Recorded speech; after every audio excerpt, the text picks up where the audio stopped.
সারা দেশে গণহত্যাসহ বিভিন্ন মামলার আসামিদের গ্রেফতার এবং অবৈধ অস্ত্র উদ্ধারে অভিযান চালানোর দাবিতে বৃহস্পতিবার অবস্থান কর্মসূচি পালন করেছেন বৈষম্য বিরোধী ছাত্র আন্দোলনের নেতাকর্মীরা। বৃহস্পতিবার মধ্যরাতে তারা অবস্থান নেন রাজধানীর মিন্টো রোডে, যদিও পরে উপদেষ্টা আসিফ মাহমুদের আশ্বাসে কর্মসূচি প্রত্যাহার করেন তারা।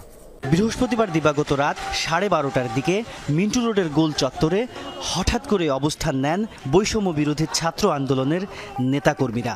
নেতৃত্ব দেন সংগঠনের মুখ্য সংগঠক আব্দুল হান্নান মাসুদ। বাংলা মোটর থেকে রওনা দেন শিক্ষার্থীরা। প্রধান উপদেষ্টার বাসভবন যমুনার সামনে যেতে চাইলেও পুলিশের বাধায় মিন্টু রোডেই বসে পড়েন তারা। গোটা বাংলাদেশে সাঁড়াশি অভিযান পরিচালনা করতে হবে এবং যত অবৈধ অস্ত্র রয়েছে সেগুলো 24 ঘন্টার মধ্যে জব্দ করতে হবে।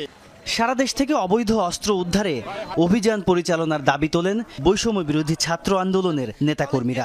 যারা এজাহারভুক্ত আসামি তাদের পর্যন্ত অ্যারেস্ট করা হয় নাই, যারা হত্যা মামলার আসামি বিভিন্ন কারণে তাদের অ্যারেস্ট করা হয় নাই, তাহলে স্বরাষ্ট্র উপদেষ্টা করছেটা কি বাংলাদেশে? তার কাজটা কি?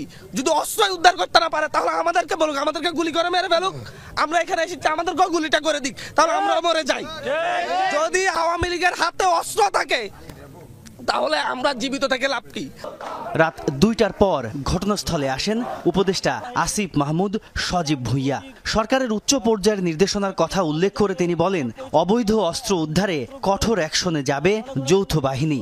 পরাজিত ফ্যাসিবাদী শক্তি নানাভাবেই আরও বিভিন্ন জায়গা থেকে অস্ত্র বাংলাদেশে ঢোকানোর এবং দেশের পরিস্থিতি অস্থিতিশীল করার চেষ্টা করছে। সম্মিলিত যৌথ বাহিনী আছে, সেই যৌথ বাহিনীর অভিযান অতি ইফেক্টিভভাবে যাতে আবার পরিচালনা করা যায় এবং যে অস্ত্রগুলো জনগণের জন্য হুমকি স্বরূপ এখনও বাইরে আছে সেগুলো দ্রুত উদ্ধার করার জন্য আমরা সরকারের সর্বোচ্চ পর্যায় থেকে নির্দেশনা দিব।